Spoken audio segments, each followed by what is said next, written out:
was staying in Abuja, where the Senate was earlier today thrown into a rowdy session during the screening of former Minister of State for Labor and Employment, Festus Keyamo. Senator representing Abia Central, Darlington Nwokocha, moved a motion to suspend the screening of Mr. Keyamo for disrespecting the 9th National Assembly and accusing lawmakers of being corrupt. The motion was seconded by EnyinnayaAbaribe of Abia-South Senatorial District, who expressed concern that Mr. Keyamo ignored several calls by the 9th Assembly to appear before it. President of the Senate, GodswillAkpabio, thereafter subjected the motion to a voice vote, but the lawmakers were divided on the matter. The lawmakers resolved to go into a closed-door session to iron out the issues. Shortly after, the Senate reconvened, and the nominee was invited for the continuation of his screening. Festus Keyamo, however, tendered his unreserved apology to the lawmakers over his action.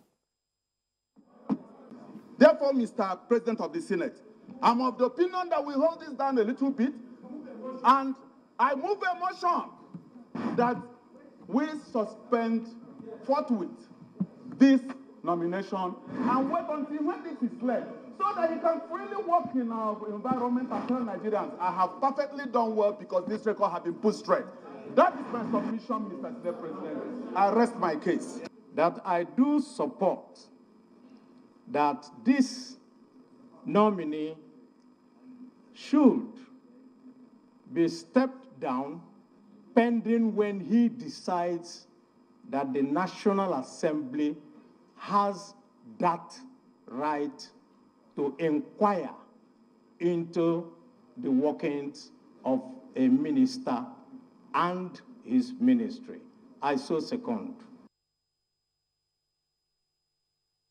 We insisted on BVN. Every detail is available at the National Director of Employment. Anybody can go there and ask for a copy. We have it in a flash and confirm every single one with a BVN number. They are all there for complete transparency. Till today, we did not see one cover of that. I needed to make that clarification. And like I said, I'm sorry for that misunderstanding.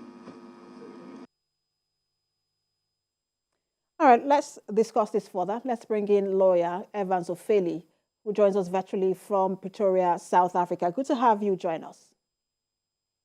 Yeah, thank you. Good evening. Good evening. You would have followed that development today at the Red Chamber, where the screening of ministerial nominees continued, but it was thrown into a rowdy session when Festus Keyamo was being screened. What's your reaction to all the played out? Yes, I think the Senate did the right thing. We should understand that Parliament is a fulcrum of democratic engagement. And whenever anyone, institution or person is invited by the legislature for inquiries, as stipulated in Section 88 and 89 of the 1999 Constitution, it is important that that invitation be honored. Because when a citizen or an institution is invited for questioning and inquiries by the National Assembly, any refusal to honor that invitation will mean that the person or the institution have no regard for the entire country, because Senate is an extraction, the Parliament is an extraction of representation of every facet of the Nigerian society.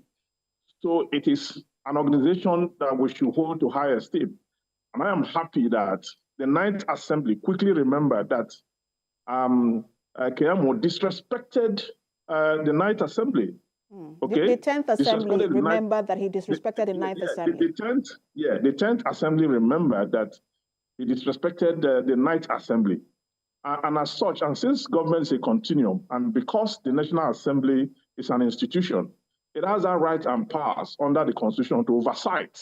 Not just oversight the issue he was invited for, but also oversight his confirmation, okay, as a minister of the Federal Republic of Nigeria, because you must be fit and proper in character and learning to serve Nigeria.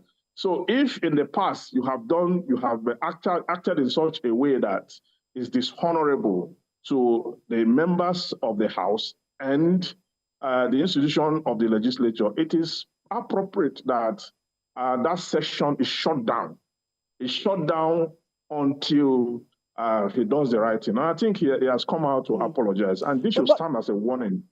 And that's where I was going next. Do you think that, look, the 10th Senate has made a statement that going forward, ministers, those who are heading ministries, departments, and agencies going forward would respect the Senate when they are being summoned for whatever it is? What about the Senate and the House of Representatives?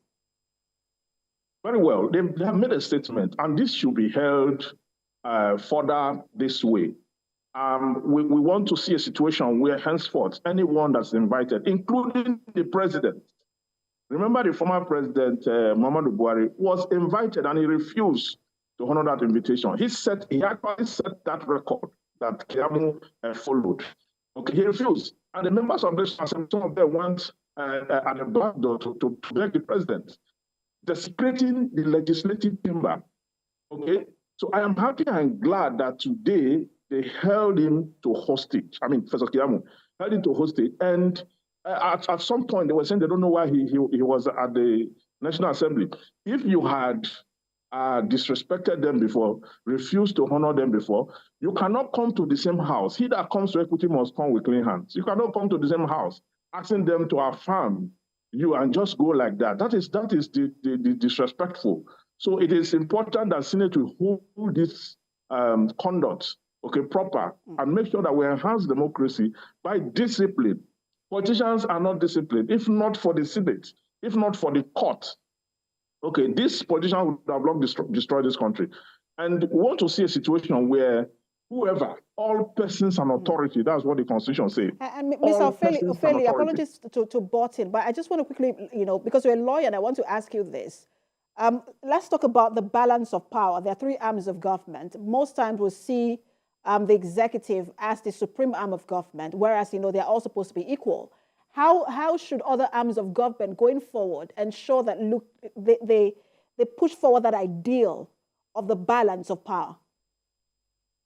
Yes, each arm of government have their objectives spelled out in the Constitution. And there is none that is higher than the other by law, in the eyes of the law.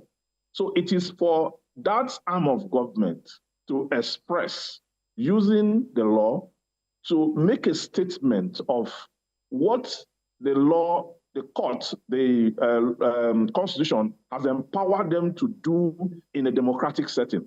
And that is why, if you look at the principles of separation of power, you have different ambits through which a particular arm of government can check the other. Okay, the legislature, for example, what they did here now, oversighting the executive is one of the powers they have to check the executive. Okay, they also have the power of impeachment, which they use to check the president. Okay, then the judiciary is also there, standing as a watchdog that interprets the conduct of both parties, declare anyone that is improper, that is contrary to law, null and void through judicial review. Okay, so these are the ambit. But in Nigeria, sometimes the executive, tries to overpower the judiciary and the legislature. That is not what it should be. The legislature should be able to live up to its meaning. The judiciary should be able to live up to its meaning according to law.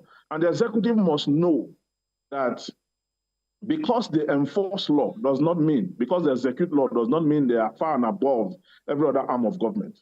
That is not the law. So these three arms of government are equal. The president, the judiciary, the head of the judiciary is what the president is to the executive.